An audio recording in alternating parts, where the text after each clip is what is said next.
Yeah, thanks, Deb. Yeah, so in this second example, students studying for an MA in Comparative Literatures and Cultures shared extracts of their writing and the corresponding tutor feedback on a Padlet in advance of the workshop.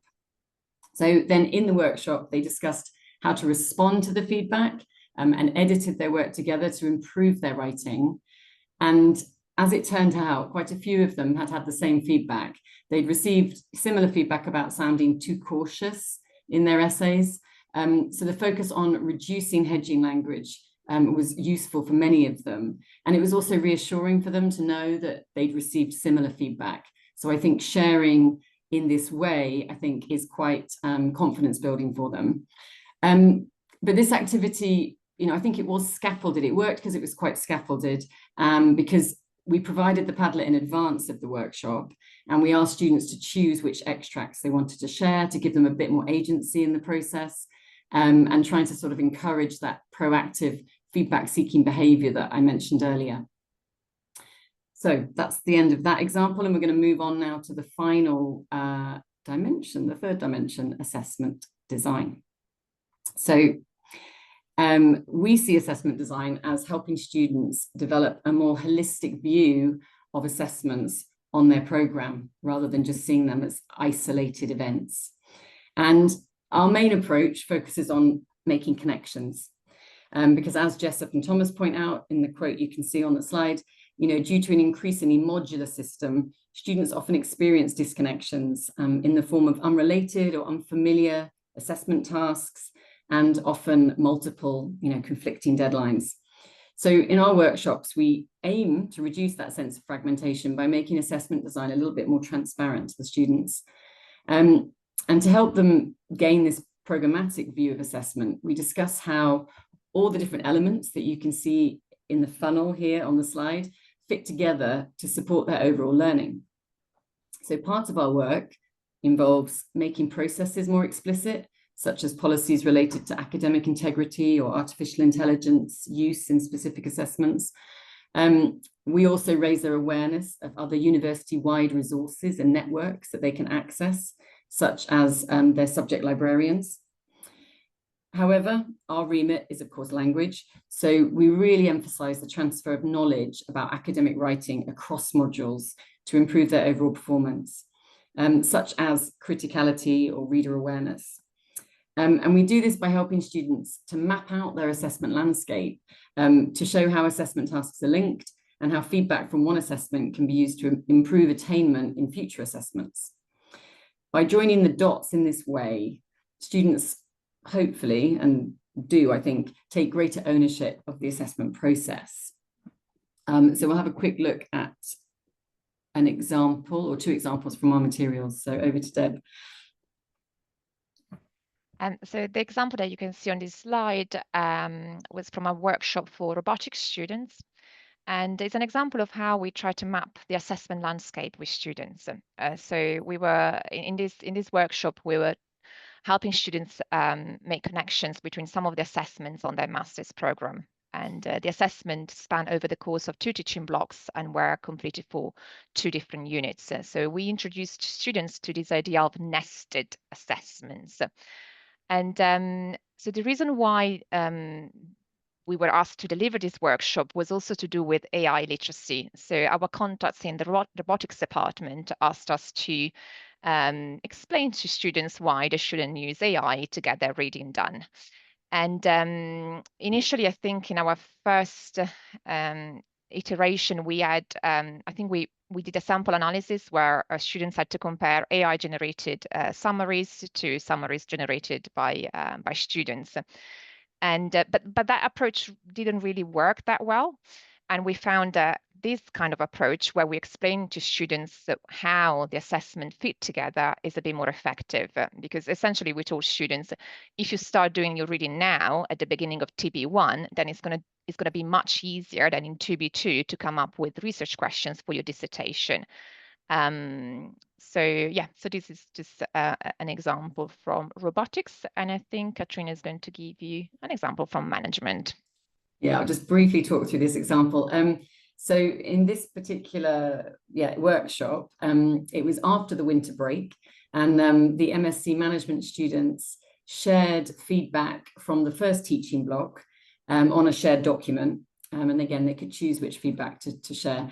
But then they had to identify strengths and areas for development, and then link those areas of development to specific assessments in the second teaching block, so that they could sort of see the connections between units and how assessments actually did build on each other. I think the shared document worked quite well. It enabled students to collaborate more easily during the goal setting stage of the workshop, and actually acted as a resource as well that they could refer back to nearer the assessment deadlines in the second teaching block. So this example here focuses on a case study assessment. So they had to do a very similar one in TB2, but in a completely different unit. So it was just sort of helping them realize how the skills in TB1 and some of the feedback would be relevant for TB2. Okay, so I think we're moving towards the end now. Thank you very much for listening. But now we've talked through each dimension in turn. We'd like to bring it all together with our own recontextualization of the EAT framework, which here summarizes the main approaches we take in our workshops. So as we've explained, we feel that analyzing a range of EMIC disciplinary documentation with students helps to clarify expectations and make the basis for achievement visible, so that all students have equal access and equal opportunities to do well in their assessments. And then we also feel that encouraging active engagement in the feedback and assessment process empowers students to take more control of their learning and develop some key strategies for self-regulation. So back to Deb for the conclusion. Yeah, sorry. So what we presented today is very much a work in progress. So as you can see, we've got a to-do list here. And there are a few challenges that we are trying to deal with. And the first one is how to measure impact. And I think right now our approach is to share feedback evaluation forms at the end of our workshops. But we do feel that we need perhaps a more systematic way of measuring impact. Like probably many other universities, the University of Bristol's, the contacts that we work with are moving, some of them are moving from written to spoken assessments. So we're now in the process of, we're just thinking how can we do the sample analysis when we have no access to samples, for example, because we do want to keep drawing on SFL. Other things on our to-do list. Well, the third one is actually something that we've made some progress on, I think, Katrina, right? So we are. What was good about using this framework was that I think it made me realize that with the assessment design dimension, there are opportunities there for EAP practitioners. And for example, with the robotics example that I shared with you earlier, we've actually worked with the lecturers, and we've given some advice on how the assessment could be made more AI resilient.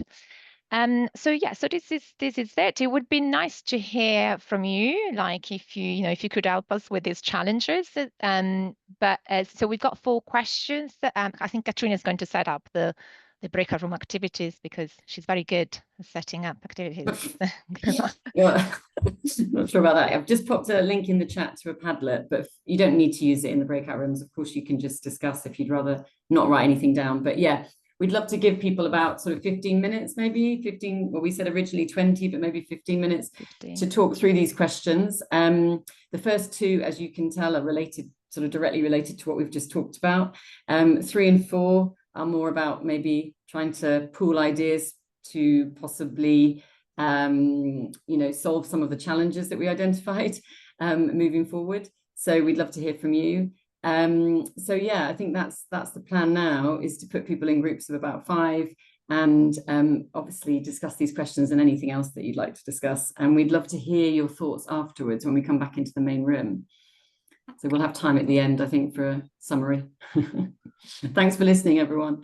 Thanks. Thanks so much to both. I'll just pause the record super stuff. So we're back on that, and sorry to have interjected there. Back to you.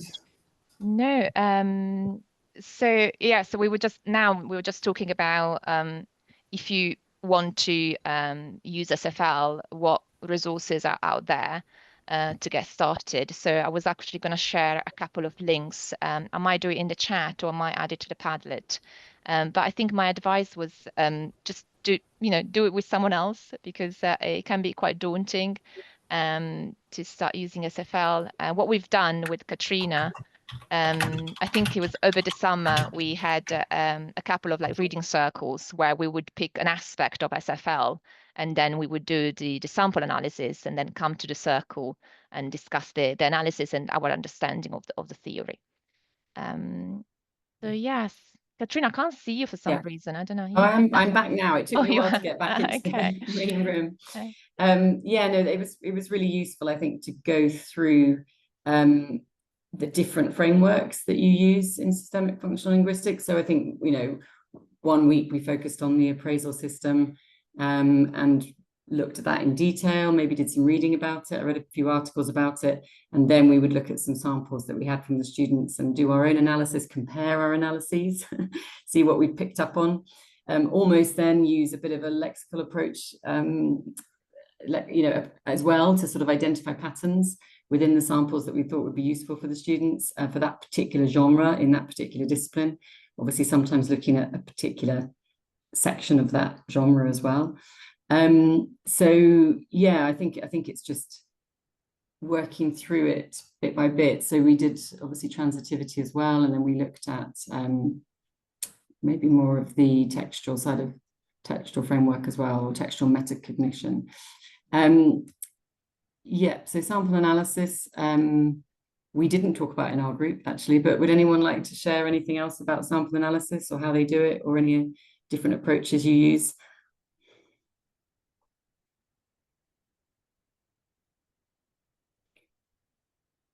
Or we could, yeah. I think I could say I think I follow a similar approach to what you guys had on the screen there. So I mean, bolding up particular elements.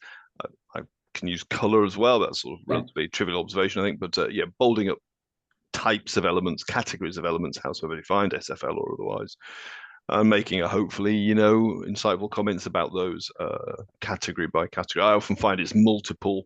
One text allows multiple comments. I find at least two, maybe 3 or 4. Yeah. In some of our workshops, you know, we revisit obviously the same text in the second time, which is quite good to lower the cognitive load, but look at it from a different angle. Would anyone else like to comment on the first question, by the way? Not that we have to go through them in order, but does anyone use any other sort of frameworks for inclusivity, or does anyone?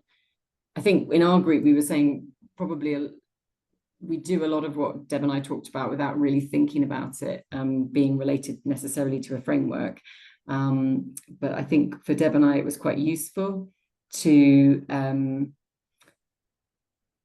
it was useful for us from a material writing perspective, not just from a teaching perspective, to sort of break it down into those 3 dimensions.